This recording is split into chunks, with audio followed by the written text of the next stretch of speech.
What's up, everybody? Welcome, Holding the Green. We're talking right after the Amex. Steve, congrats on English. Bar off fucking 3 in a row. You got English ticket. Looks like I'm the only asshole that didn't have an English ticket in the Discord. Thank you. I actually was just thrown off because we had the countdown there, and then I remember we actually got in trouble because of that. So maybe I won't get caught off guard again on Tuesday. So, but yes, well, so that was an absolute death march. It was a grind. And look, we got there. Eric Cole over 64.5 finishing position. We did it, everybody. We did it. That was something I had to sweat on Friday. I was getting pissed off or on Thursday for it, but no, and then 100-1 on Harris English. So nice. Pretty good weekend for me. A little frustrating to start because of all the withdrawals, and I lost like 40% of my card right from the jump by a couple guys just WDing and get out of Dodge. But a lot of guys at Harris English. One guy actually. I think he was at Toter or at Toted. Yeah, like 25K. Yep, he took down a big score in DFS thanks to Harris English and a lot of other guys we said over the week. So it was a big week for us. I didn't take down 25K, but I hit 7th in the 33 single entry, so that was fine. Like nice, buddy. I feel like I'm looking at it a little different this year than I normally have, and I've had 3 good weeks in a row, which is not normal when I usually play DFS. But I did my complete DGen thing too. I made like $800 on fucking Thursday Showdown and immediately dumped it all back in on fucking Friday and lost almost all of it. Yep. Listen, man, you're around sharper guys. You got the Discord bouncing ideas off, and I think you're just making a little better decisions now. Yeah. At this stage of the game. So I guess what'd you think about today as far as pace of play and everything like that? Terrible. Yeah, it was awful. I think, and what's crazy is like I should have been like enjoying it because, like I said, the wife was out with her best friend. They got their nails done. They went and had margaritas, and they were bouncing from bar to bar. The kids were all out of the house. I was just alone. Perfect, being able to watch golf, and it was just so slow. I was bored. Like, I mean, I had like a decent little sweat too, and I was just like, "This is fucking miserable." Mm-hmm. No, that was an absolute death march. Yeah, to start. I mean, when you're showing Matthias Schmid on the side of a cliff trying to find his ball, it's like, what are we doing here? And it was already going to be a slow go because of the weather conditions and the wind, and Torrey's really tough. And look, I mean, it was relatable because it's public golf and municipal golf. We all have spent 15 minutes on each tee box waiting for a par 3 green to clear. So at least that was nice. But I mean, listen, gambling aside, I'm glad for the gambling weekend that we all had. But if you didn't have any skin in the game between the slow play, the death march pace, and just that leaderboard with all of the big names basically exiting stage left today, they couldn't even really make a run other than on Sungjae. So not a good look for the PGA Tour already. Really, with some I can't wait to see what these ratings are. They're gonna be in the fucking trash. Well, at least they're not going up against football. I mean, they only went up against college basketball, so that's going to be a bit of a plus. But I mean, we thought last year's leaderboard was rough. I mean, we're coming for. I mean, it's Sam Stevens and Lance Griffin, Andrew Novak. Like it's. Harris English is a name. At least he's been in our Ryder Cup, but listen. Which, by the way, these fucking guys kept talking about on the broadcast. Like, he's a PGA winner. I'm like, he played on the Ryder Cup. He can handle the stress of these fucking bums all around him. He'll be fine. Like, it was really frustrating me that they weren't referencing the fact that he was on a Ryder Cup. I don't know why. It was really irritating. Well, because you love the Ryder Cup, and I think the 2021 was the last U.S. team you actually enjoyed. It's fair. That's very so. Fair. There you go. The post-round interview was great, though. Him getting choked up with a daughter who's a dead ringer for him. By the way, looks exactly like your dad. I love also as a fellow dad, love the Bluey Cocomelon references there. Like just of what his life is at this point. Because listen, I am right in the thick of Cocomelon fever with my daughters. And that man has been through a lot. Let me tell you that. No, I don't know what that is. I don't know. I had different shows. My kids are You don't know what Cocomelon is? No clue. All right, good. Dude, my youngest is 8. Okay. We'll make it. Yeah, that's What? true. All right, Yeah. we'll make it stay that way because Yeah, Coco no. Melon is She's all into just YouTube and everything else. it's She's not it, like it rots your brain. yeah, fucking Caillou was the worst thing I ever watched that my kids like. That's the worst show ever. So if your kids can avoid Caillou, then you're good to go. Okay. All right. Well, I'll be able to do that. So, I mean, so other things about the tournaments. So, we made reference to it earlier. The mass withdrawals Yeah. that happened right from the jump. So it started with Zalatoris withdrawing about an hour before lock. So that was good at least. But you also had Gary Woodland withdrawing after the lock. So, and it definitely pissed a lot of people off in Discord. I'm sure it pissed everybody off in Twitter. And it seems like every year we have something like this happen. So I guess, we always throw out some ideas about different things we can do. Is there any way to actually fix something like this? Or is it No. just, it is what it is, and we just need to just suck it up and move on? Yeah, it is what it is. And they just gotta suck it up and move on. It's part of the game. Like, I mean, look, I feel like Willie Z at least did everybody a solid and did it like Woodland, man. You're not playing if you're not playing. Like, come on. Like, I don't know. It is what it is. Like, it is part of the game. And as far as like DFS goes, I understand people want to be able to switch it out. I've heard smart people say it's like a late swap that only sharps are going to be able to take advantage of. And I mean, I get that too. I mean, how many people who aren't really watching golf or aren't like heavy into DFS are playing weeks like this anyway, though? Do you know what I mean? Like, it's not like Masters week, where everybody just throws their money in because they like the Masters. Yeah, I mean, I think it's just because we had two relatively popular names with Gary Woodland, who was a pretty cheap option. People liked him. I liked him a lot. Had a position on him, took no action on that. And also Will Zalatoris had a position on him too, took no action on that too, but he's extremely popular at DFS. So just anytime you have those types of guys withdraw, it screw everybody over in DFS or betting. Well, not betting because it just gets no action, but it just is going to be a lightning rod. I don't think there is a good option. I mean, I've heard people float around. Oh, maybe there's like a backup you could pick, and it just automatically slides in if a guy withdraws. But I think it is what it is. Like we see in football. Like if you bet on a guy and the game starts and he gets injured first play, like it just. I mean, you could be like happens. This generation of bettors and like at sportsbook and ask for the money back, I guess. But other than that, what are you gonna do? Like, it is what it is, man. It's part of the risk. It's part of the risk of the game. It is what it is. Yeah. Well, you're playing against other people in DFS. I don't think the guy who took. You know what I mean. The big prize gonna give you the money. I know what you mean. So, and then the other big storyline was, so I was traveling on Thursday to Florida and I was seeing all the chaos on the plane and in the airport about the weather conditions and the PGA Tour deeming that it was unsuitable to play.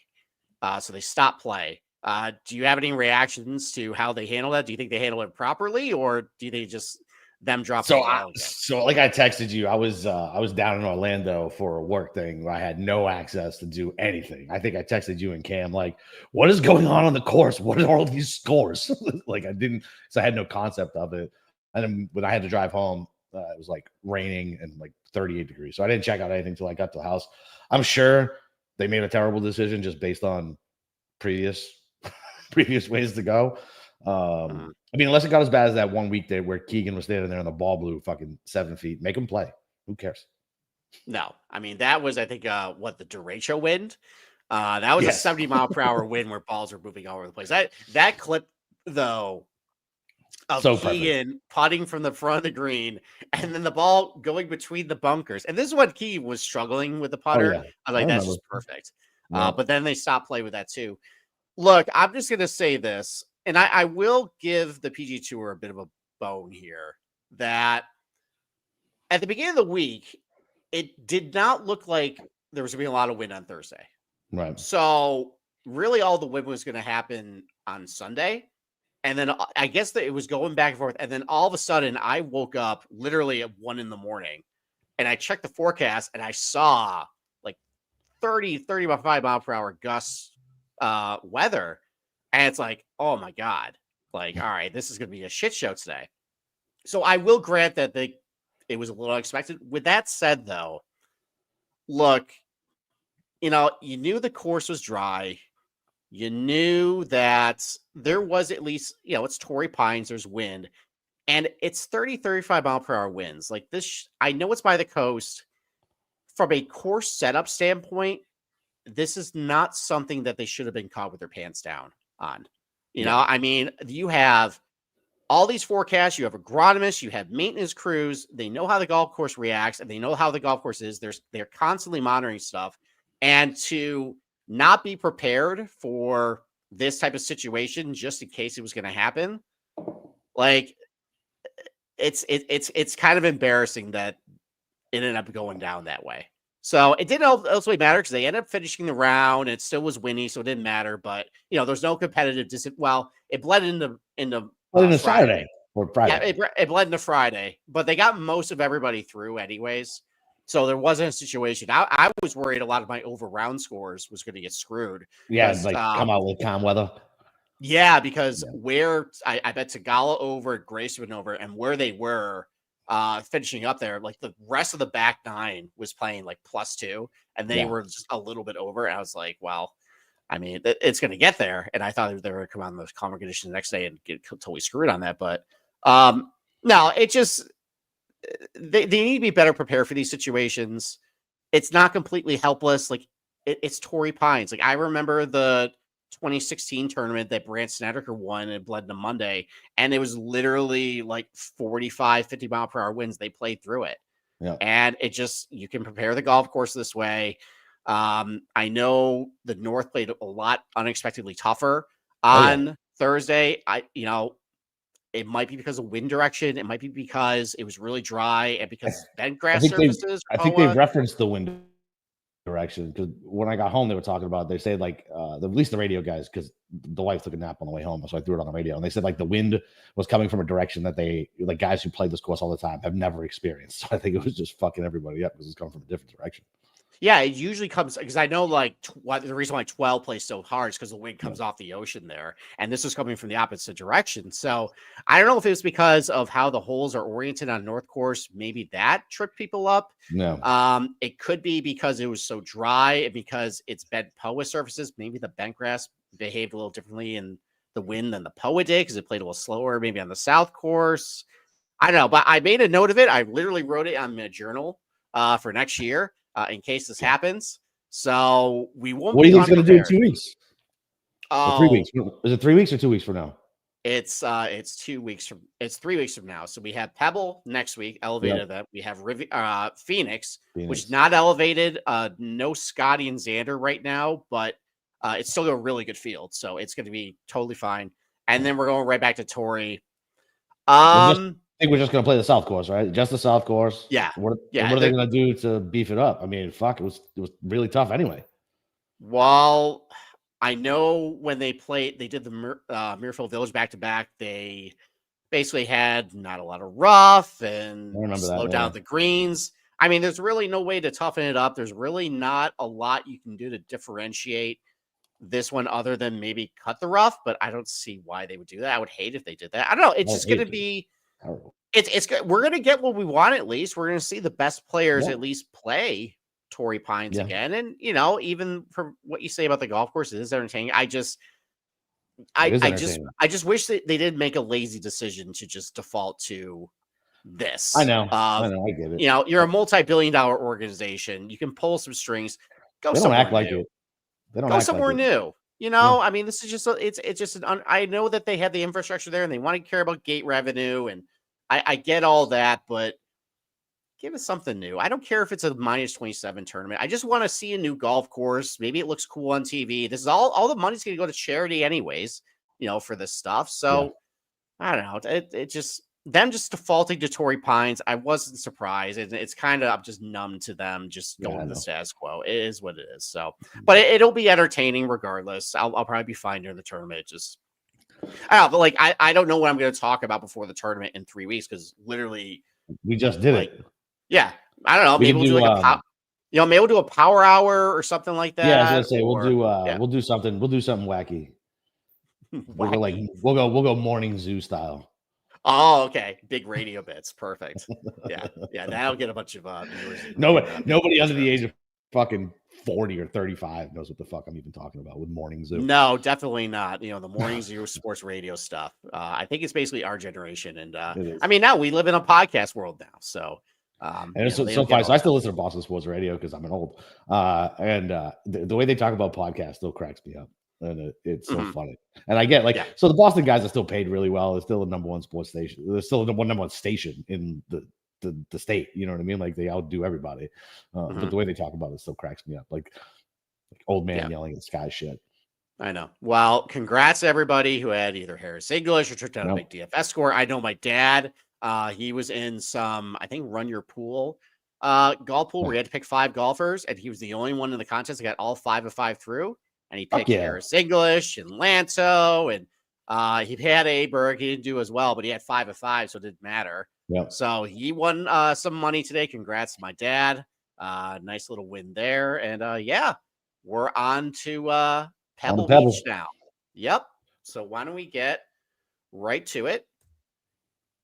And here it is. Here is the beautiful 7th hole, Pebble Beach.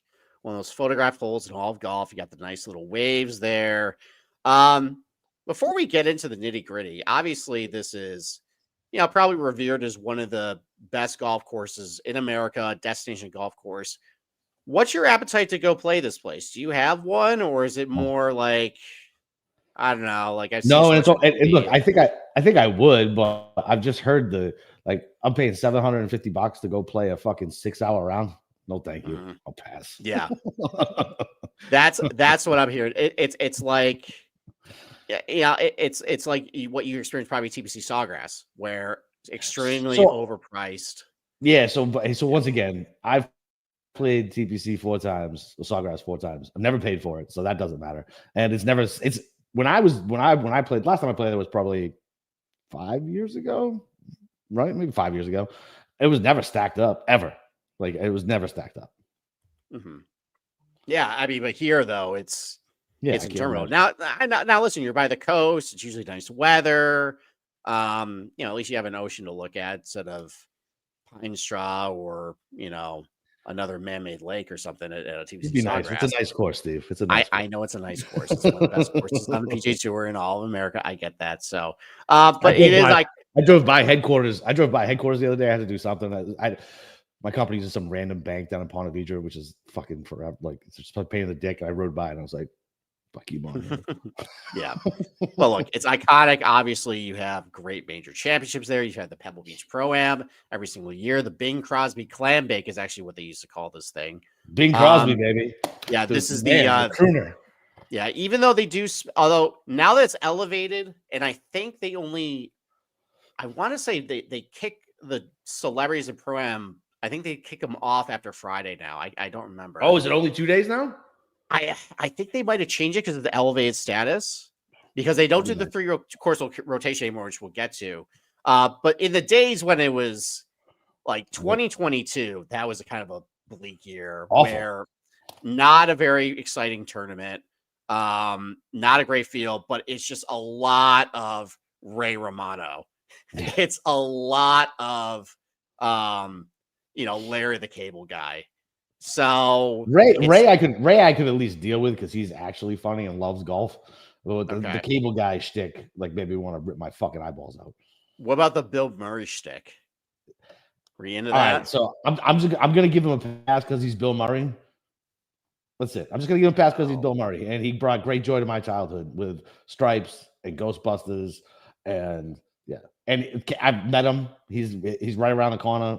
His restaurant's right around the corner from my house, and him and his brother bought the Brockton Rocks, which is like not even a minor league baseball team from where I'm originally from.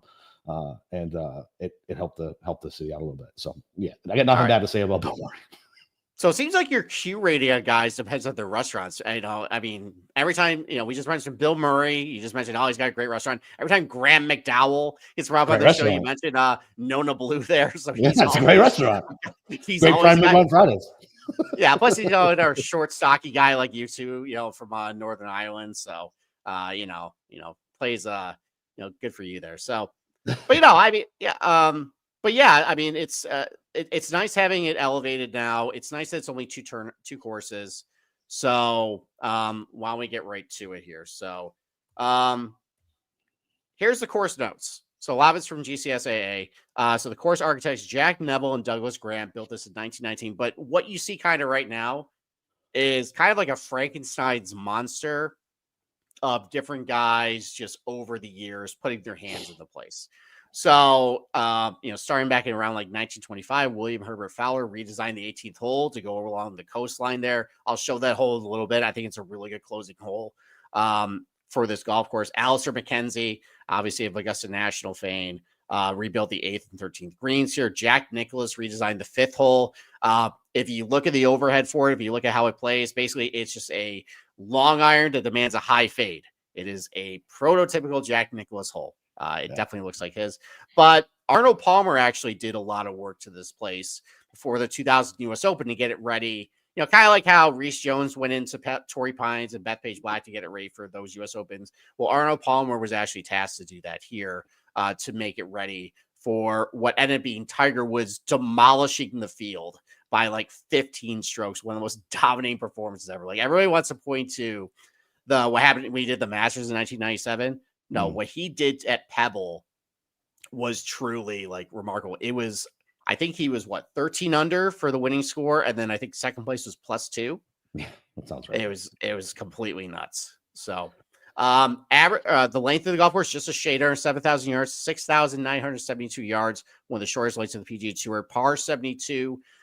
Key difference between this setup and the Pebble Beach U.S. Open setup is hole number 2 plays a long par 4 at the U.S. Open. Now it's like a 510-yard par 5. It's very easy, very reachable. Yeah. If you find yourself in the fairway, you're probably going to make birdie.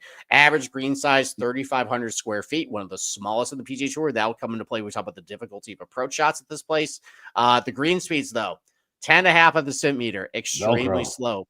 Yep, you have to be slow when you're on the coast and you have the wind. So, and also the GCSAA made they emphasize that, like at Torrey Pines, it's been really dry, so the course might play a little firmer. So I would hope the PGA Tour learned their lesson from Torrey Pines, because there might be some weather concerns over the weekend. You think the PGA Tour learned any lesson? They haven't learned anything over, I can't tell you how long. They kept fucking Jay on.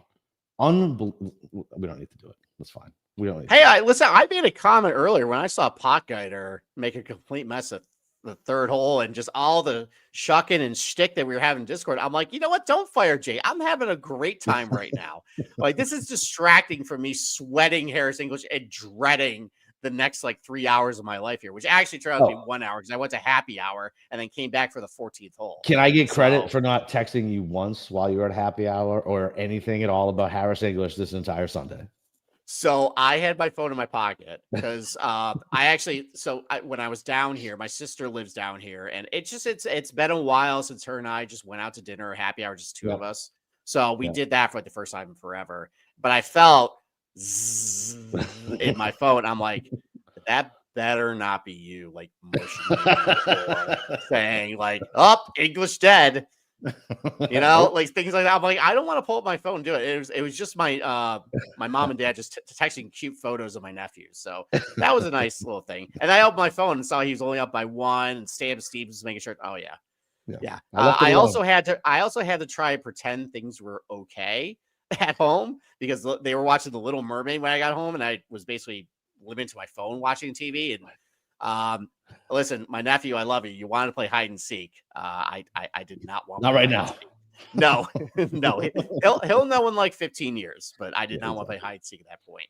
No. Back to the course though. So average fairway width 35 to 40 yards wide, fairly wide. You think of maybe the stereotype of Pebble Beach is like, oh well, short course, got to be narrow, thick rough. Well, it's not actually the case for this setup here. Pretty generous fairways.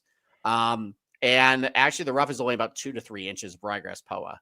So, we'll get to how the missed penalty fairway, the rough penalty. There really isn't a big penalty for missing the fairway in the rough here because it's just not a severe rough.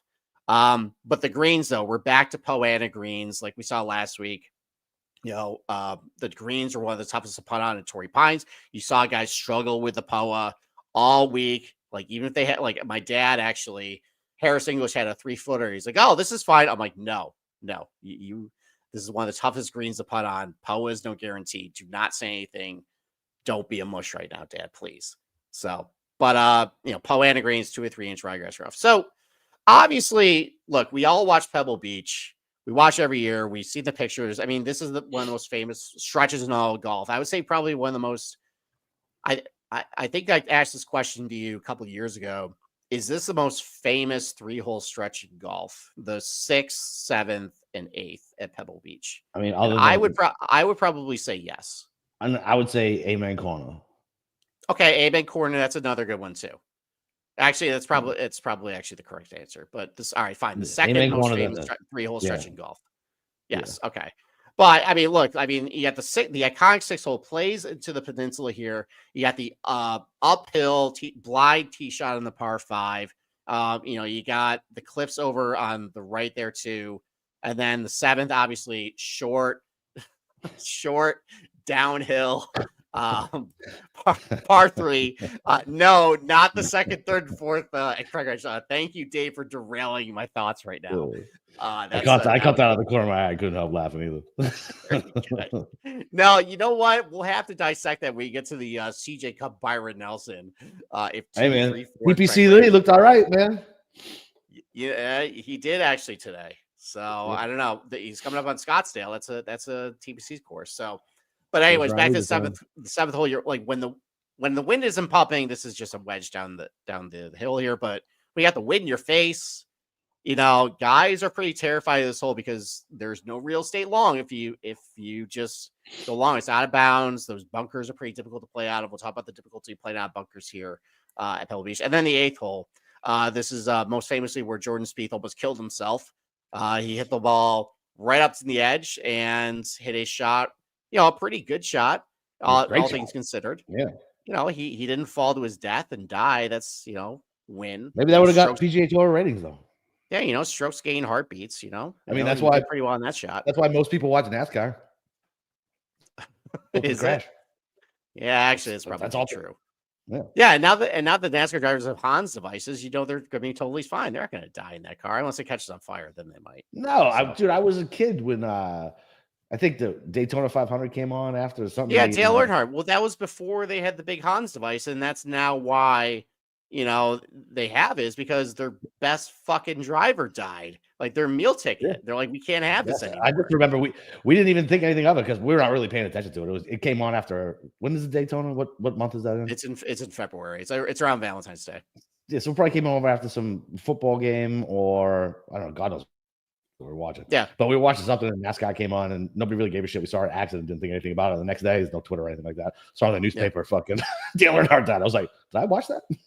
Yeah. No, I mean, his death was tragic, but what came out of it was a lot of really good safety initiatives by NASCAR, and they haven't had a fatality in NASCAR, I think, since. Didn't Tony Stewart fucking kill somebody? That counts as a fatality, right? He ran somebody over. That's a fatality, Steve. Well, the guy got out. So that actually happened like in my hometown, right? In Canada. Did it really? Like, no, yeah, it happened a half hour south of me. I've been to that track a couple of times. Canandaigua racetrack, and the guy got out of the car and started pointing at Stewart. And Tony said, fuck you. I think that's what happened. I think Stewart just wanted to like get closer to the guy and put dirt on him, but he ended up running him over and killing him. Like it's not great. That's for that guy. Yeah. All right. Well, I've never been to a NASCAR race. I'm sure that surprises you. No, it doesn't. Maybe when you come back up here, we'll give you a garbage plate. Bro, I've gotten free tickets to Daytona before. I'm like, no thanks, I'm good. I've been to Daytona a couple of times. It's a good race. When I was in the Navy, actually, I think I'm wearing a Navy sweatshirt right now. When I was in the Navy, fucking they like offered, they like, hey, you can go do like the flag ceremony, and I was like, nah, I'm good. Okay. All right. Well, we completely derailed the show. This is not a NASCAR podcast. This is a golf podcast. I know a couple good NASCAR podcasts, but this is a golf podcast. But there's a couple other good holes I really like here, especially down the closing stretch. There's a lot of trauma behind these holes too that we'll get to when we talk about past leaderboards. But hole number, actually, it's the 14th hole, not the 15th hole, as I have the description here. So this is a 580-yard par 5, dog leg right. And it plays like this is like a true par 5. You look at the average scoring here, especially in really windy conditions, it usually plays over par because the tee shot's really difficult. So you got to cut off all of this right here. But when the ball lands, you don't have a lot of room to keep the ball in play in the fairway. But if it's soft, you can do it. But it's not gonna. You run the risk of running in the rough here. Maybe you don't hit a great drive. You block it out to the right here. There's out of bounds into like very rich people's backyards here. There was actually a no laying up video where Big Randy was on this hole about right here, and he hit 3 hosel shanks into this house right here. So yeah, listen, you know what? Kudos to him. He kept going for the round, and he got all that on camera. But for the professionals, this shot right here, so it's probably about like 240 yards into the green, but it plays 40 feet uphill, and it's a really small green, and there's a false front. I think Rory at the 2019 US Open, I think he had a chip from here, and he chipped it all the way down the green, back down into the fairway here. So you got a little bit of runoff and tight lies behind the green here. I just like how this hole plays. It's not a guaranteed birdie. You got to earn it here. And it can play actually over par. It's a true par 5. I admire the design, even though it's not really all that flashy. So the 17th, you like a non-flashy hole? I'm so surprised. Yeah. Listen, if it plays true to its par, and I'm good with it, especially like a par 5, like not just like a easy guarantee birdie. I like how these guys actually have to earn it on that hole. They got to earn it on this hole too. This is the 17th hole. This plays straight back into the water here. Usually the wind is absolutely pumping off the coast there, and it's 208 yards. You have, this actually is high grass here. It's basically, if you hit it here, it's a penalty stroke. You have this big bunker here that is very easy for balls to plug. I had Jordan Spieth at 2022, and he stepped up to this tee box, tied with Tom Hoagie, and he plugged it right to the face of the bunker here. Lost the tournament there. But the shape of the green, though, that's the big key. It's an hourglass shaped green. So, you have, sometimes when the pin, it's a lot easier when the pin is over on the right here. But when the pin is over tucked on the left, which is what the sunning pin is, carry over all of this, especially when the wind's pumping. And then you also saw in 2019 at the US Open, Gary Woodland actually ended up on this side of the green right here and had to chip over and hit a awesome shot. By the way, it was in under pressure too, to tap and par, and ends up winning the US Open there. So, this is a great hole where, a lot of things can flip going down the stretch, especially the wind is pumping, which actually looks like it might be doing over the weekend. And then the 18th hole here, iconic closing par 5, plays all along the coast here. You got the tree right in the middle of the fairway. And it's a tough driving hole. You do not have any room left. You definitely see guys pump into the water. There, depending on what the tide is doing, it might be on the beach here. I've seen Brad Snedeker hit off the rocks here and go for the green. But even if you find the fairway here, there just is really not a lot of places to put your ball on the approach shot. Obviously, it's a very small green, heavily protected by bunkers, water all the way to the left here. You got this giant tree for guys that want to bail right. They have to hit basically over this tree onto the green here. This is actually another hole that in really bad weather can play over par. So, again, like, you see, okay, par 5, you got a guy in the mix, maybe making some ground. They got to earn it here. So, it's a great closing stretch of holes. It's not just 6, 7, and 8. This place probably needs a renovation or a restoration because, a lot of the greens have shrunk because of the mowing lines, and it probably just needs a little bit of sprucing up. But it's an iconic golf course, iconic tournament. There's a lot of really good holes to provide some drama down the stretch. So no qualms about Pebble Beach here. So yes, Xander isn't playing because he'll just keep pumping all of them into the water in 18. Yes, that he is definitely dodging everything here. So Where are people right, getting well, these fucking? Where are people getting these odds already? I can't find them anywhere. oh yeah, they're out, but I'm in Florida, so by the way, I finally got to look at the Hard Rock I told you they're Sportsbook. criminals. How the hell do you like function down here? If like, how do you gamble down here unless you just have like a bookie? It is awful. It's Really? terrible. Why? Yeah. So yeah, so DraftKings has odds, and I'm actually connecting through Georgia, and I'm trying to figure out if I can cancel my flight and reroute to Maryland so I can actually bet on DraftKings. Otherwise, I can't bet on anything until I get home at 5:30 tomorrow. So Terrible. excuse me. Well, so that's 3/4 of the tournament, but they also play Spyglass Hill. Now they got rid of Monterey Peninsula Thank on God. the 3-course rotations, and now it's only 2 here. So Spyglass Hill, it is a Robert Trent Jones senior design built in 1966. In 1999, he got a full renovation. They lengthened the course. They rebuilt a couple greens here. But one of the other notes I always say about this is, so Robert Louis Stevenson apparently got inspiration to write Treasure Island because of this golf course. So, and all the holes at Spyglass are named after references of things in Treasure Island. So Do I kids always still like read saying that book? they probably do. I remember I don't watching think my that kids movie ever when I did. was a kid. I mean, I Yeah. read it. I love Treasure Island, but I don't think. I mean, granted, my kids go to Florida school, so there's only so many books we can read down here. Yeah, So that is I true. don't know. I don't know if they read it or not. But That yeah, is great true. book. So, Great book but there yeah, too. it's good movie when I was a kid. Good book too. So a little longer than Pebble. It's 7,041 yards. Still par 72 though. A little bigger greens, 5,000 square feet. So that's more along the lines of like PGA Tour average as far as green side. But the greens still run about 10.5 because you got the really slow POA. It's by the coast. They have to keep it slow. Fairways are also narrower here at Spyglass. They're Pebble, only about 25 to 30 yards wide here. Same agronomy, though. The only difference with Spyglass agronomy is that the rough is a little thicker. At Spyglass, it's about 3-inch rough.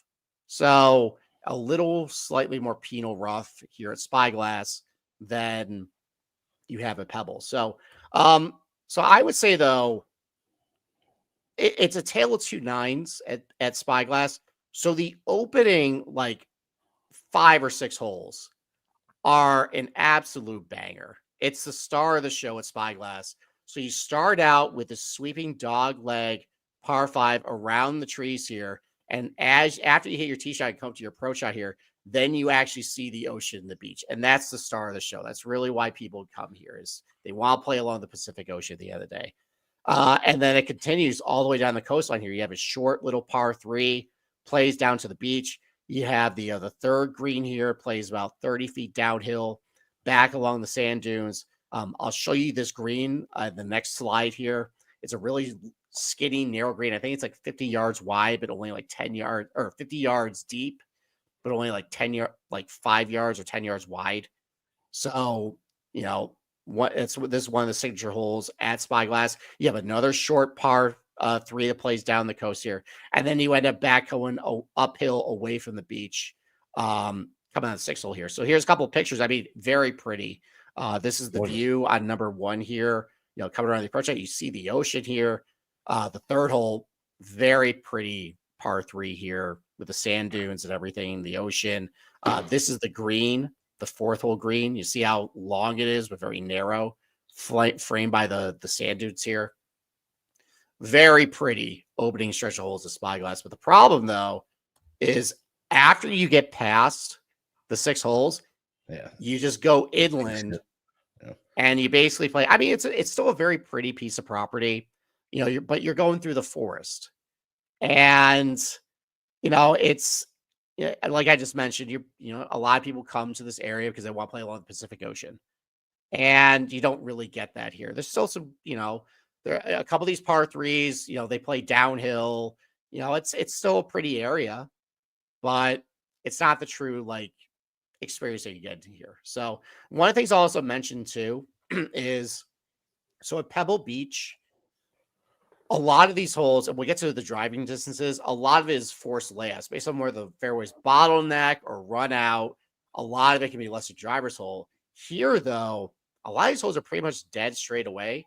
And because you have a little bit thicker rough and some narrower fairways, and a lot of these bunkers you can basically carry unless there's like a big wind, it's a lot more driver heavy. The driving distances are a little bigger, even though it's not tracked. I know the drive distances are usually a little bigger here than at Pebble. And actually, when you go to like a course fit model, where it just doesn't seem like distance is a big predictor to success at most Pebble Beach tournaments. We'll get to if it's maybe more of a thing now if it's a stronger field, but distance has actually been a higher correlation to success at Spyglass. So it's just something to keep in mind if you want, maybe you're doing showdown, where it's a different profile of golfer that usually does better at Spyglass. It's more the guys who are a little longer because it's a little more driver heavy. And there's really not a lot of incentive not to hit driver on a lot of these holes, especially when you come inland here. Is there a huge scoring difference? I guess it depends on the winds with Spyglass, right? So there is. We'll get to it in a little bit. Actually, I think that's the next slide here. But there is a big difference in scoring, and this is another thing to keep in mind. So, excuse me. So in most years, the scoring at Pebble is a lot easier than it is at Spyglass. Yeah. Because narrow fairways, a little longer, a little thicker rough. And you have wider fairways at Pebble, a little more short irons there. So the scoring is usually pretty good at Pebble Beach. Like last year, minus 2.2 scoring average, minus 1.3 2022.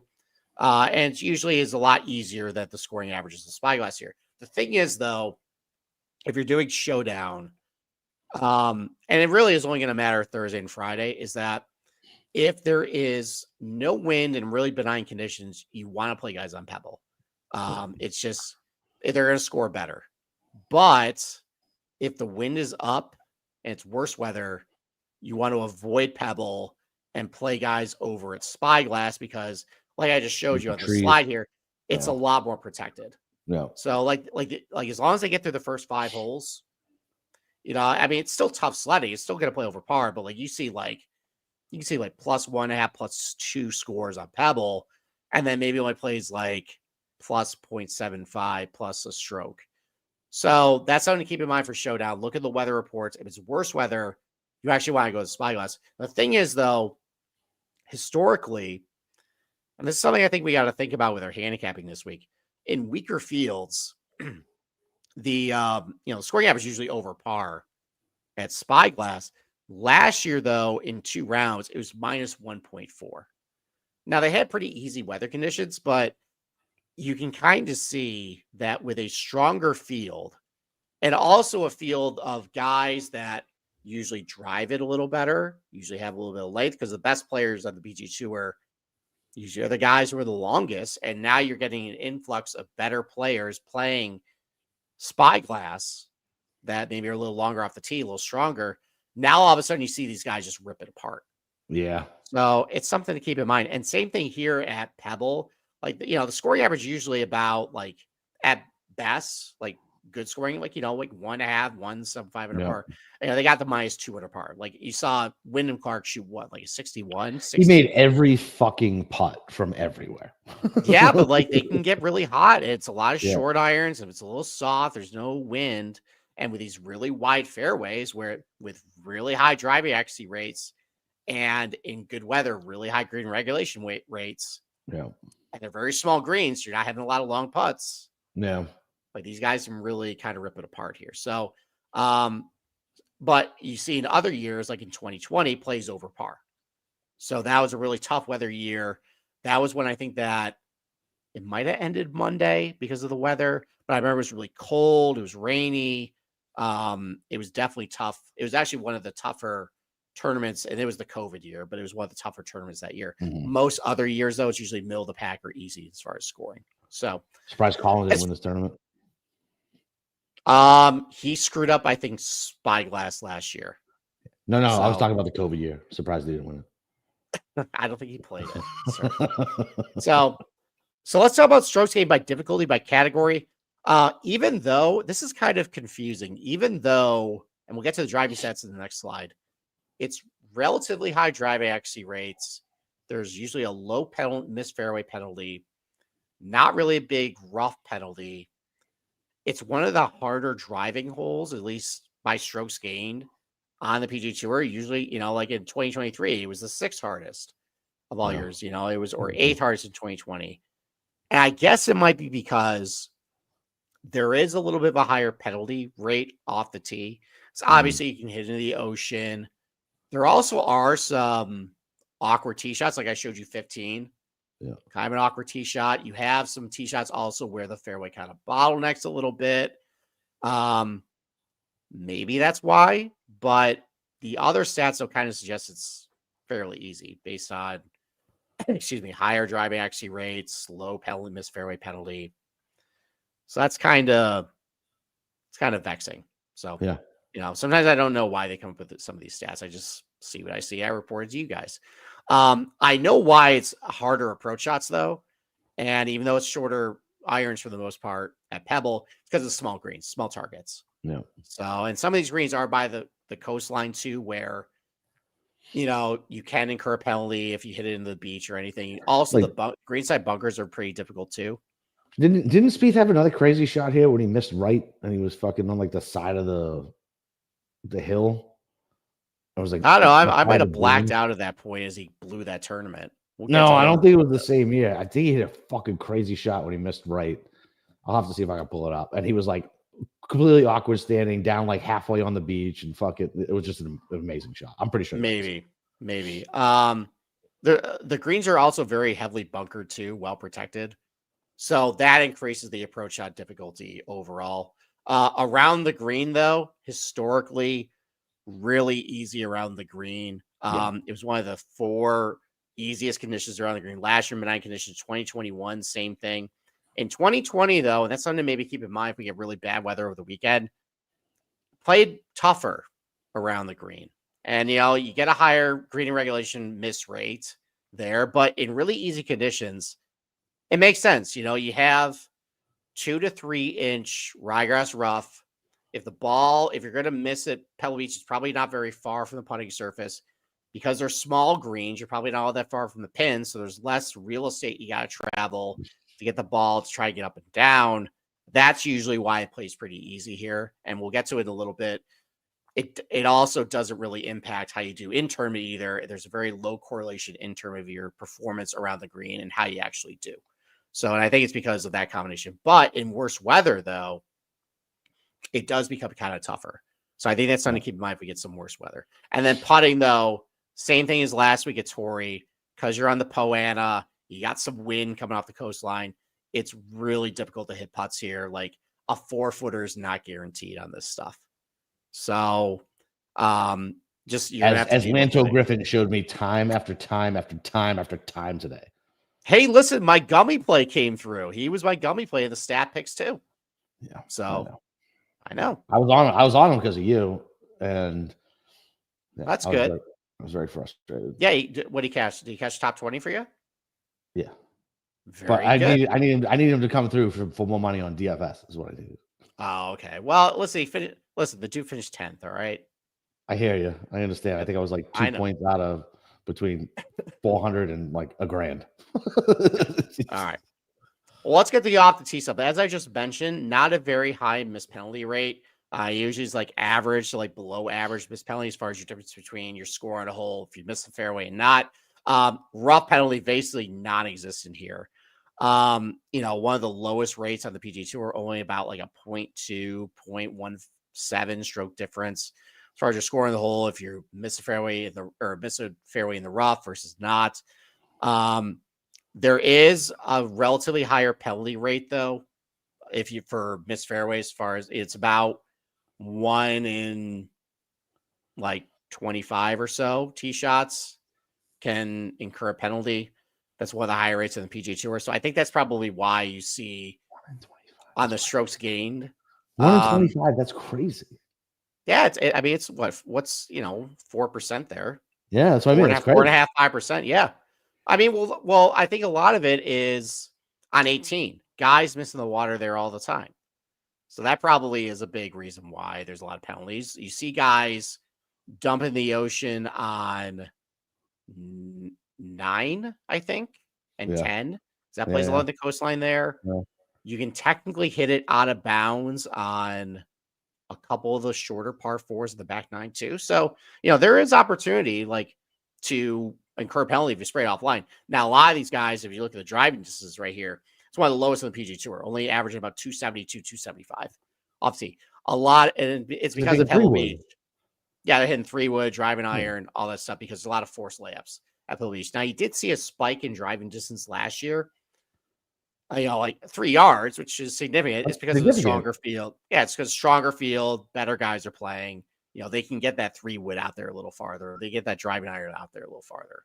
So, but still the lowest of all tournaments last year.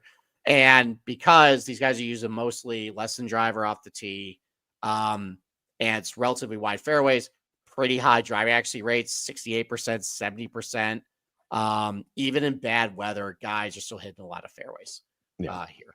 So, something to keep in mind.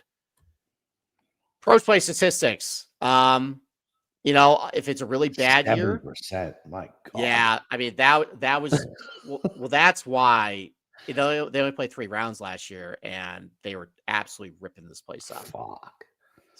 When you have what was the driving accuracy rate? 68.5% hitting for the fairway, 70% green regulation rate on smaller greens, softer greens. These guys tore the place up. So, but in bad weather years, like in 2020, 63% green regulation rate, it's not horrible, but still relatively difficult. So as far as like the degree of difficulty with the approach shots, because they are smaller greens, there is a little bit of a higher degree of difficulty overall because they're small targets, especially with the shots over 150. You're trying to hit a 3,500 square foot green from like 220 yards. Like it's pretty difficult to do. Yeah, good luck. Good luck. Yeah, you don't have any real estate really to maneuver unless it's just like I remember one year, it was the Phil Mickelson Paul Casey match where Paul Casey, to your shock, by the way, insisted with a hole and a half to go, he wanted to stop. Mm-hmm. And he wanted to come back on Monday. And Phil was like, coward. Wait, really? You want to do this right now? And he was trying to argue like it's still something. It was dark as hell. Paul was probably right. But it's but Paul Casey put himself in a situation. Yeah, that makes sense. But he deserved that divot. That's all great. But I remember actually the balls were literally splatting. Oh yeah, I know. Turf there. So in those types of conditions, a little easier. But yeah, most of the time, shots over 150 pretty difficult because they're just really small targets. The proximity buckets though, so pretty clear and consistent every single year, and it's to the extremes. You have a higher than average amount of approach shots that come from under 125 yards. Makes sense. 6,900 yard golf course. You have a lot of shorter par fours that play close to 400 yards or under 400 yards. Makes sense. There's kind of a dead zone. Not necessarily a dead zone, but less than average of shots between 125 and 200. And then you have a lot of shots over 200. You got 4 par 5s. You got hole number 17 that plays over 200 yards. I think 5 might be over 200 yards or maybe close. So that would qualify for that. 9, it's either 9 or 10. That shot can be over 200 yards because it's fairly long. Depending on where you are on 8, if you're a little farther back from the cliff, that can be over a pretty long approach shot. So there are a fair amount of long approach shots at Pebble Beach. 39. It's like 44% that aren't wedges. Yeah, but one thing you notice though, like if you take the average, it's pretty evenly split throughout. Like, 12% so why of shots are wedge fest then? Well, because it's higher than average. But I think what the biggest takeaway here is you're hitting a lot of different range. You're hitting basically every single range, like, about the same amount throughout the bag. It's fairly even percentages. 12% under 100, 18% 100, 125, 14% 125, 150, 14% 150, 175, 14% 200, 225. 11% you got a different 175, 200. I guess that would be the range that you're not hitting a lot. So you're hitting a lot of different types of approach shots here. So it's something to keep in mind. It's not just, load up on your guys who hit a lot of wedges. Yeah, there's a higher volume, but it's really just throughout the bag. You're hitting a wide, diverse array of approach shots. Now, if you actually added Spyglass, which I have done for you guys, Of course. I mean, obviously, I'm estimating here. Okay, like a lot of it has to do with wind and weather and firmness conditions, but there is a huge concentration, at least from what I'm estimating, based on like average driving distances, of shots between like 100 and 150. So, because there's a lot of low 400-yard par fours on Spyglass where you can basically just hit driver there. So you're really shoring up the hole.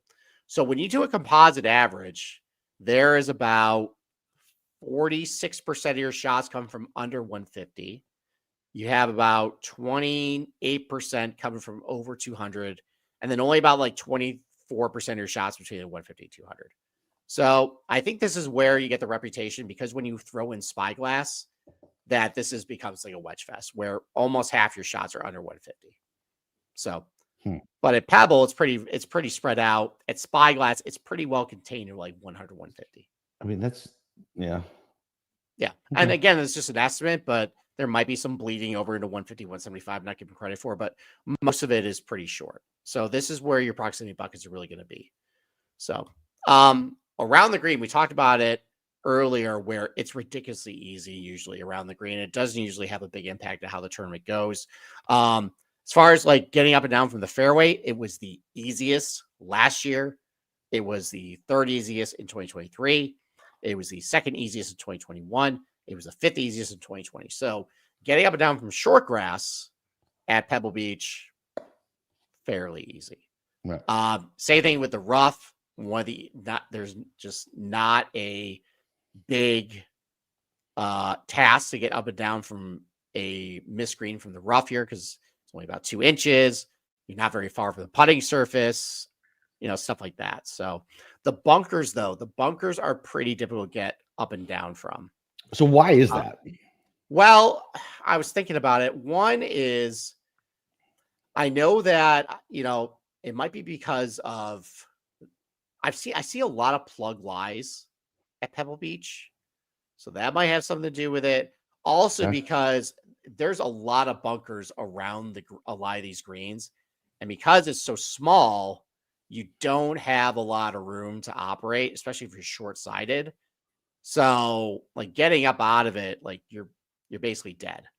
So if you're in a lot of these bunkers, chances are you just don't have a lot of room to work with. That's probably why I think there's a little more of a difficulty of getting up and down. Like I think about the bunkers at hole number 6. So they completely envelop the green there at such a small target. And if you're in it, like let's say the pin is over just a little bit closer, you just don't really have a lot of room to work with. You gotta get the ball up pretty quick. You gotta stop it quick.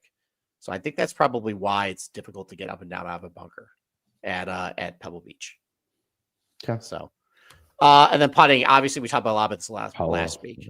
POA. Really tough to make putts from under 5 feet, tough to make putts from 5 to 15 feet, tough to make from over 15 feet. So, you know how mad I'd be if, because the grass grew between the time I teed off and by the time I got to 17, and there was like a little sprout that was in the way of my ball, I would not handle that well. No, you would be. I would never pick you in a DFS lineup at a POA golf course, because you are already impatient.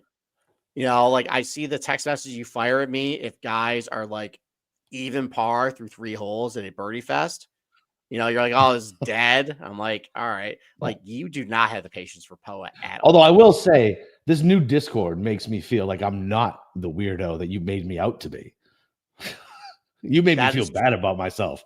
There are way more people like me than I thought. I did shame you. No, I love this. I love the salty this Discord sometimes. It is. It literally fuels me. Saul is a man after my own heart. That guy fucking cracks me the fuck up. There's a lot of really good characters. It has been a great transition. Let me tell you that, to ISN. That's also a great selling point to come join and become an insider of ISN. This Discord, it's a lot of fun. Sweat this tournament. It's so good. Like I actually get FOMO sometimes. Like if I'm away from my phone, like wondering like what's like the chatter in there. It really is great. So, and it's not just golf. We're in the golf chat, and I was talking to somebody, I don't know, fucking for 10, 15 messages about just random TV shows. Or, I mean, like you had Rishi going on a big tennis heater. That's right. Today, hitting 19-1 Madison Keys, I think. Yeah, I wish I had paid attention to that. I just, I can't, like, I should have paid attention. He said he's good at March Madness, so I'm going to follow whatever Rishi says versus the first half on his. All right, well, you got an opportunity now. You got the men's final, so maybe you want to hop on that. So I don't know. Is that still going on? Yeah, you got the men's final tonight. Did Novak, what's his name? No, he withdrew because he had the injury. Oh, so, and everybody said he faked it. They posted the MRI of his Well, I'm just going to text that group. All right, you could just do that. I'll text this soon. We're done. All right, so that's the end of the stats here. As far as like course fit, TBC Craig Ranch. There it is. There it is. So, look, like as far as the types of guys, you usually do pretty well here. I mean, driving historically just does not matter. There is no correlation to guys who are long or short that can do well at Pebble Beach. This is historically, by the way. Yeah. No correlation to guys who are accurate or not accurate because they're just not using driver a whole lot. So, like, trying to look at driving accuracy stats is completely useless because it's not measuring the same clubs. So they're all hitting like less. A lot of you guys hitting less than driver. Just, keep it short of the bottlenecks or keeping the fairway. So there's just no correlation historically. Now we'll talk about it in a little bit if that maybe has changed now with a better field, but historically, no correlation. But above average correlation of really good iron players do well here. We kind of made mention of Pebble Beach of just there's a lot of different variety of approach shots, even though there's a higher concentration in certain areas than other. You're basically being tested throughout the bag there. Higher correlation of guys are really good around the green. I think that's more to do not necessarily with the golf course, but just when you take driving out of the equation, you get those types of guys that actually have only like 6 or 7 golf courses that actually have a chance at, and usually they're a little better around the green. And usually when we got weaker fields, chances are those types of guys are a little better on the green to keep their card. So yeah, those types of guys, and then significantly above average guys who are really good putters do very well here. Obviously, that's POA based. So, and that's say they had Torrey last week. You saw, and remember, Max Homa is the greatest POA putter on the planet. Well, I mean, do you want to give him a pass because of the flu? Or because he sucks? That. He's got a passenger. He fucking sucks balls at golf. He's done. Okay. Cash. All right. Yeah. So, like, when you look at the comp courses of like where driving doesn't really matter, it kind of levels out the field, but you got to be, good ball striker, good putter. You see like the RBC Canadian Open venues like Hamilton and St. George's. You see like TBC Craig Ranch, which actually is kind of a bomber's paradise, but it just seems like nothing matters there. You got TBC Summerlin, Silverado, TBC Southwind, Royal Troon. Even though Xander won that, you had like Billy Horschel and Justin Rose do well, like those types of guys. So those are good concourse at Pebble Beach. But like I mentioned, though, because Spyglass is a little more driver heavy and kind of favors guys who are a little longer because there's really no incentive not to hit driver there. And it's a little narrower and the rough is a little thicker. So there's actually pretty significantly above average correlation to guys who have a lot of length who do relatively well at Spyglass.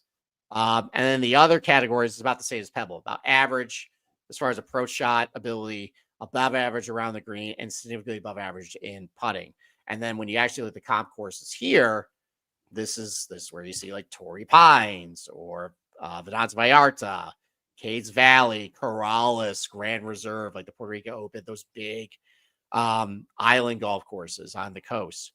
So more courses where you're used to seeing guys hit driver a whole lot, that actually works a little better at Spyglass.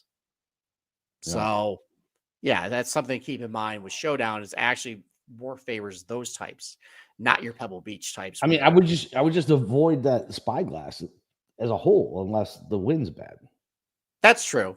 Yeah, that's true. Although we saw last year with the scoring that, scoring was still minus 1.5 under par in really good conditions.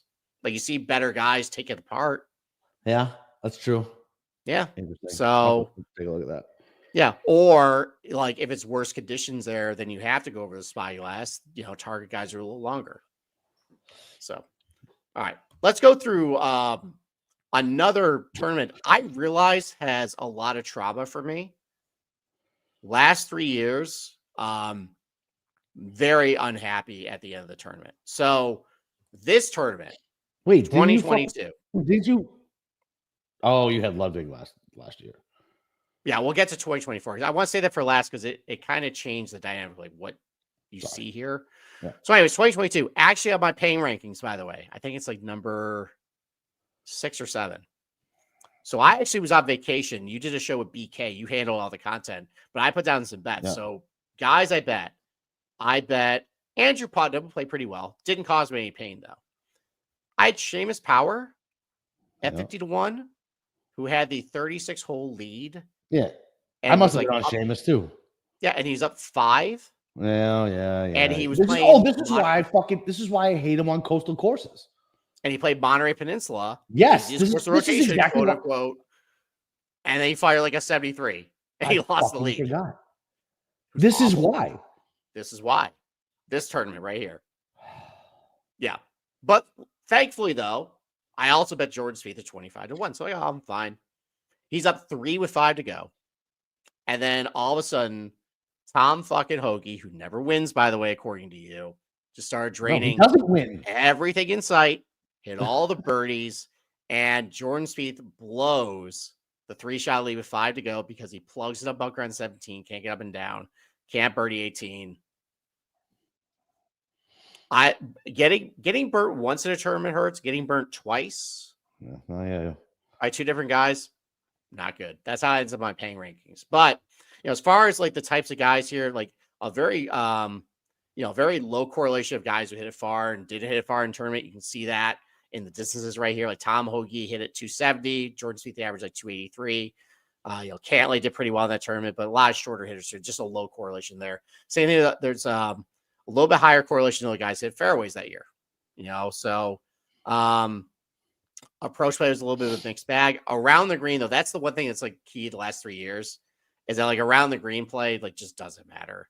Like you got guys who did pretty well that week. You guys did not do well that week. Like, Andrew Putnam lost a stroke at Pebble. Now, one thing to keep in mind, though, it's only 2 rounds at Pebble. No, so that's hard. So that's hard. Yeah. So like you don't really know all the full story here. So that's hard to like keep. That's hard. It's hard to like, keep this with kind of a grain of salt. The stuff is only measures 2 rounds. So 2023, I had Brendan Todd. This was less of a traumatic experience because Todd made a little bit of a run on Sunday. Yeah, he made a little bit of a run, but he never really was in the mix. Like Justin Rose kind of put it away. So I had a guy finish second. So and at that point, I hadn't hit an outright yet, and that was coming off of Amex and Sony, and I was just getting kind of frustrated at that point. So I think I hit this Sony. Did I hit Sony? I think I hit Sony, right? No, that was Grayson Murray. You did not hit Sony. Oh, I was thinking about a different one. Sorry, I thought it was a different year. I was trying to rub the Russell Henley blows a 5-shot lead with 9 to go. Excuse me. Oh, that made me choke up again. So, but I mean, similar type of leaderboard. Just a lot of this leaderboard, by the way. Like this is rough. Yeah, it's gross. I mean, Justin Rose saved it because he won the tournament, but you had Peter Malnati in the mix. Ryan Moore, what happened to him? Brandon Wu, Joseph Bramlett, who just dominates on the West Coast. Denny McCarthy made a cameo. Keith Mitchell, career loser. Cannot win. I still remember. Well, you didn't win this tournament either. My favorite Keith Mitchell memory is me being at Sawgrass saying, "Hey, he went left in this bush," and then I texted 4 minutes later, "He swung. He's still in this bush." It's those updates I don't appreciate from you. So I know you're just being truthful. And I took a picture and I sent it. It was great. Yeah, you knew that I'd be upset. So, but this also with the year, I think this is also the year of the Aaron Rodgers sandbagging incident. Do you remember that? Oh, yeah, with the Pro-Am. It was Keith and Sanjay, right? Was it? No, not Keith and Sanjay. That was a different thing. No, Keith and Josh Allen. Yes, Josh Allen. That's right. Yeah. So if you guys don't know the story, the people's quarterback. Yeah. So Aaron Rodgers, like we've seen him in like the competitions with like the quarterbacks, and like he's a pretty good golfer. And actually, his real handicap is a 4. Well, he shows up, to this tournament and tries to claim that he's a 12 handicap. Bullshit. Based on some like recent rounds he had in his gin. So he's a 12, ends up winning with, I forget who he's paired up with, by like a lot, and people will start griping and get out. Oh man, I gotta end this. The Florida is getting you. The Florida is getting you. It is. I hung around Ludwig a little bit too much here. So, but people got on his ass about it with that he was a sandbagger, and it's true. Like he gave a bad handicap, and he ends up. No way. Pro-Am. Aaron Rodgers is a piece of shit. That was this. Wow, it's so strange. So weird. But again, like you see, like distance. I mean, even though it says like it mattered a little bit higher correlation, but you see, like, all right, Keith Mitchell, Danny McCarthy, Ryan Moore, Peter Malnati, top, like you have bombers, you have like short guys. Like it really doesn't matter a whole lot. So now you get to 2024. It's a better field and stronger field, usually people better drivers. And even though data golf says like no correlation to distance, and it's actually like a negative correlation, I've never seen distance not mattering as much in this tournament. I think it's just because of only 2 rounds of Pebble, and maybe because you have like Mark Hubbard and like Tom Hoagie here, but like a lot of longer hitters in this top 10. You know, Wyndham Clark, Avis Bomber, Ludwig, Thomas Dietrich, Justin Thomas, Scotty Scheffler, Sam Burns. So, you know, it's just, are we seeing a shift now in once you get guys who are better, who can hit the ball a little farther? Is that favoring a little more length, or is that mostly because we got really benign conditions last year where some of these guys can kind of take advantage of these stuff? But if we get to worse conditions, maybe these types of ball speed imposters don't do as well. Maybe. So I think that's something I'm thinking about is, have we actually seen a shift in what this tournament is now? Maybe, because historically Pavon's long. Wow, he's long here.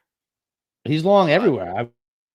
But we made the bet at, or was it Rosner when we were at Augusta? No, it's Pavon.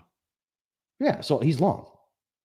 I proved correct in that situation. No, he's like, I proved you wrong. He's like average driver distance. No, he fucking smoked. It was Ludwig too. He fucking outdrove Ludwig. We were watching. That was the group. Yeah, one hole. I was right. Okay, fine. You were right. Hubs isn't necessarily super long, is he? I know Dietrich's long. No, and I think that's actually why it's driving. Like it says, like negative correlation distance, because you have Hubbard and Hoagie compared to Hoagie's not long. Yeah. But I wonder, are we seeing a shift? Because historically, driving does not matter here as far as a profile. You can pick a long hitter, do well here, hit a short hitter. I feel like that's everything in golf now, though, right? Like now, driving distance and ball speed dominates everywhere, right? I mean, that's the whole argument for the roll everything back. Yeah, but I remember when the legendary Ted Potter Jr. took down Dustin Johnson at Pebble Beach, like stuff like that. Yeah, that's true. So, but now in 2025, is it just because we had really calm, soft, benign conditions where these guys can just wail away, or even just with a 3-wood, like they get out a little farther? You know, obviously, if you shorten up a golf course, you're going to score better. Yeah. But if we see worse weather, maybe we get back to the traditional Pebble Beach, which actually, I don't have the weather report here. It looks like we're going to get back to that. It looks like we're going to see, highs of low 50s all week. You are going to see some rain. Excuse me. This is terrible. You're fucking dying down here. I know the air ain't the best, but it's fine. I mean, it's just not. I guess the air circulation in this closet is not very good. It's the water. It's the Florida water. You got to get the extra. Oh, clearly. Actually, my dad came in and offered some water, and I'm looking at it right now. I wish I was a Jedi. I can just seriously, dude. Florida water is like, it's bottled water at my house. Fuck, I'm almost done though. Thank you, Dad. But I wonder if you see a change. So maybe let's go to my model though. So one of the other things I did too, I mean, this is obviously huge and extensive. Basically, screenshot this if you want everything. what I basically did was I just took like the usual Pebble Beach, type model where off the tee, I don't really care about a profile for you. Obviously, I'm going to weight it because there's certain things I want to see. Like, are you going to places with a low missed fairway penalty? Are you good with a low rough penalty? Less than driver golf courses. But as far as like actually waiting for guys I'm looking at, like it's relatively low. I'm going to stew over this for the next couple of days. I might raise this a little more if I come to the conclusion of maybe guys who are just better and hit it longer. Maybe they have an edge, and maybe I need to actually wait longer guys and favor those guys a little more. Also, one thing I might have to do too is I remember that Wells Fargo at TPC. What was it called? The one in Maryland. The one. Oh yeah. Rainy, super rainy. Yeah, super rainy, super cold. Yeah. And it was Keegan and Max Homa, your nemesis. And we both bet Keegan. Yeah. That didn't work out for either of us. So I remember that one. That was Bomber City. And that was a shorter golf course too. I think the difference though is that TPC Potomac, that's what it is. That golf course, really narrow fairways. So like it was impossible to hit fairways. You had long approach shots, and it just became hit as far as you can. Here, though, I don't think that's the case because it's still pretty wide fairways. You're not hitting driver a ton. So, like, I remember that 2020 Pebble Beach Pro-Am. Like, driver accuracy rate was still like 68%. So, and it had cold weather and rainy conditions too.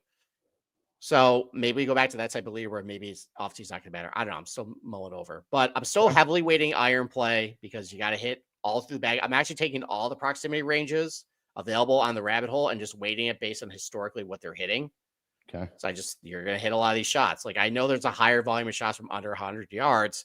It's still historically less than like what you're hitting from like 100, 150.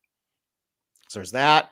I upped around the green this week because I think with the worst weather, especially over the weekend, because they're only going to play Pebble over the weekend in rain and wind, there's going to be a higher miss. We're so far out from that weather. Are we sure it's, Oh, I know. Listen, this is all subject to change. This is just where I sit right now. Okay. Like obviously, like I could shift if I see better weather. I'm probably shifting a lot of this around the green stuff. Probably to off the tee. I'm probably increasing this and decreasing this because at that point, if the weather improves, it's going to be high green regulation rate.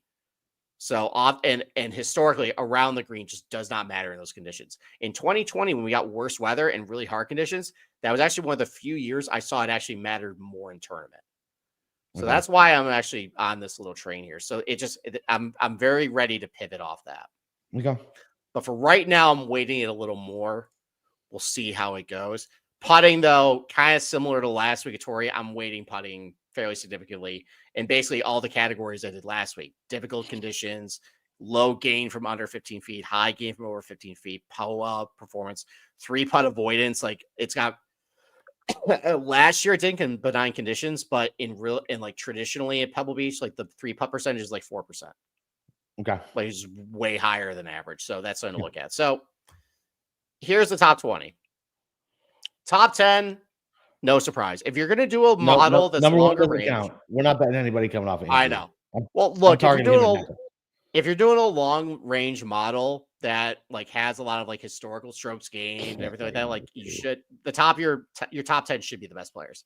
The first 4 guys on your leaderboard are losers. Number 6, loser. Number 8. Are you not going to give Ludwig a pass? The dude looked like he was decaying before a very Number 9, loser. 11, loser. 12, all right, 13, can I actually say who they are for 16. The people who only listen on Oh my God, there's nothing but losers on here. There's like 3 guys. Hold on. Let me go through the list, okay? There are a lot of losers, okay? So number 1, Scotty Scheffler. Number 2, Patrick Cantlay. Number 3, Colin Morikawa. Number 4, Ludwig. Number 5, Hideki. Other than Justin Thomas and Rory, I mean, those are probably 5 of the top 7 on the odds board. Number 6, Tommy Fleetwood. Number 7, Sungjae Im, which is going to change because he actually did really well at Torrey. He's probably going to skyrocket. Yeah, he's going to get bumped. Yeah. Number 8, Sam Burns. Number 9, Justin Thomas. Number 10, Rory, which I think is the big surprise here. I think a lot of it is because we're weighing off the tee less, and it's less than driver. And honestly, and honestly, he hasn't been very good at Pebble in his career. So he's number 10. Here's the shock, though. Someone may comment in Discord that what a wild world we live in where Matt McNeely is 35-1 and Victor Halba is 55-1. Well, he's number 11 in my model. That's something. I made the mistake of believing McNeely 2 weeks ago. I'm good. I'm back on the Never Mav again. We're fine. Well, I mean, listen, he's going to clear through the flu, and maybe the flu wreaks havoc on everybody at Pebble this week. Loser. All right, number 12, Adam Scott, not a loser. Not a loser. But kind of a loser. He hasn't won in 5 years, so kind of a loser. Yeah, but he's a scholar and a gentleman, okay? It's fine. Fair enough. And he put on one of the best practice rounds I've ever seen in my life. All right, number 13, Russell Henley. Loser. Number 14, Tom Hoagie. Loser. Number 15, Victor Hovland. Loser. Number 16, and when I posted the model in the Discord, biggest loser. I actually said in parentheses, gross, Christian Bezainhout, who has 2 top 20s here. Loser. Okay. Number 17, Denny McCarthy. Loser. Number 18, Corey Connors. Loser unless it's number 19, Aaron Rye. Kind of. And number 20, Wyndham Clark. You got your winner. I mean, he's kind of a loser too. He's screwed us a couple times last year. Yeah, I'm aware. I waste a lot of money on it. Yeah, fucking TPC sod. Yeah, laying the sod over it on 17 TPC Sawgrass. Yeah, plenty of times. How many double bogeys did he have at Kapalua when he was in the mix? A lot. Not great. Not great. But he's number 20. So look, I mean, this is kind of more of a traditional model. Like I mentioned, if the weather report improves, and I think maybe we see what we did last year, where you're gonna bet Cantlay again, aren't you? No, not if the weather report improves, maybe. But okay, when can you say in cold and rain, Cantlay has delivered on expectations? Didn't he backdoor top 10 when? Okay, but that's different. That's positional. Okay. Yeah. No, listen, I'm not a Cantlay guy. I'm shaking my head at you because you said you were never going to bet Cantlay again. I see him number 2 in your model, and I know how you are. And you're going to No, I actually made a comment in Discord that because we were talking about Cantlay in this weather, and sometimes in tougher conditions, Cantlay can be pretty good. He's got a really good short game. But I remember at Oak Hill when it was really rainy on Saturday. And I had a bet on him. He was actually starting to make a move a little bit towards the top. And I saw him in a bucket hat in torrential rain. And I said, my bet is dead. Okay. That's awesome. That's what he is. That's who he is. He's a house cat at the end of the day. That's right. That's right after that's right before you gave me a heart attack. Or I guess I gave you a heart attack. Yeah. Yeah. You did. Okay. You did. All right. The trash plate. All right. Well, that's the end of the preview. And now I can cough in peace. All right. So we'll be back on Tuesday night. Yeah. Regularly scheduled program, by the way. I know we've had a choppy schedule. We're trying to work around the NFL. I'm traveling this week. We'll be back on Tuesday. And I think other than the Super Bowl, that will be the last time we got to actually have like an off schedule show. We will be 9:00 Sunday, 9:00 Tuesday. Yep. That's the plan. Okay. All right. So Steve, glad you're down here. Did you play any golf while you're down here or no? No, I didn't bring my clubs. It was kind of cold down here. It's fucking cold down here. Freezing. So I was only down here 48 hours. I didn't feel like lugging my bag through the airport and checking in and, just doing that. And I was doing a show and I was like, I'm golfing in March when it'll be better weather. We'll be down here a little longer. So I'll be doing that. All right. Well, yeah. So, we'll be back on Tuesday, 9:00, and I'm gonna go hit some balls tomorrow before I go lose a bunch of money on the NHL or the NFL. So, what's your prediction for tomorrow? Who you got? Oh, well. So I think the Eagles are gonna roll. Okay. I'm hearing some. Hey, Washington's chippy, they can win, and I just think the Eagles are gonna roll. As far as the other game, though. So I made this plea last year. You were not on the show. I made a long rant about how I just like one time can Buffalo just beat the Chiefs because of the mental anguish and heartbreak it's going to do to Western New York. And then they fucking lost. Yep. And now we sit here again. Yep. Groundhog Day. Yep. Same situation. Come on. And just for once, one time, baby. Can the Chiefs just get got? Can they get got? And can the Bills finally do something good for the community and Western New York and get over the hump? Because I swear to God, they lose for the fourth fucking time to the Chiefs. I don't care how good Sean McDermott is. Clean house. Get rid of everybody. You have to at that point. Like, what does it say? He's a terrible coach. Sean McDermott's a terrible coach. He is a terrible coach. All the Bills fans, you know it deep down. He's a terrible game manager. Oh. And guess what? He's responsible for your defense. And when you have to make a stop, you can't because of soft zone. He's responsible for letting the team back in last week. Fucking letting the foot off the gas with that terrible play calling. But you say Philly rolls. I say Jaden McDaniels reminds me of somebody who I watched when I was younger. Here we go. Cool under pressure. Accurate. Throws to the open receiver. Jaden McDaniels reminds me of Tom Brady, sir. And the 2001 Patriots went up against the big bad Pittsburgh Steelers, another favorited Pennsylvania team. We went in there. Brady got hurt, and Drew Bledsoe came out, and we won that game. And then we went on a 20-year run of dominance. And I think Jaden Daniels is going to slay the Eagles. And then, unfortunately, I think KC is going to win because the refs are crooked bastards.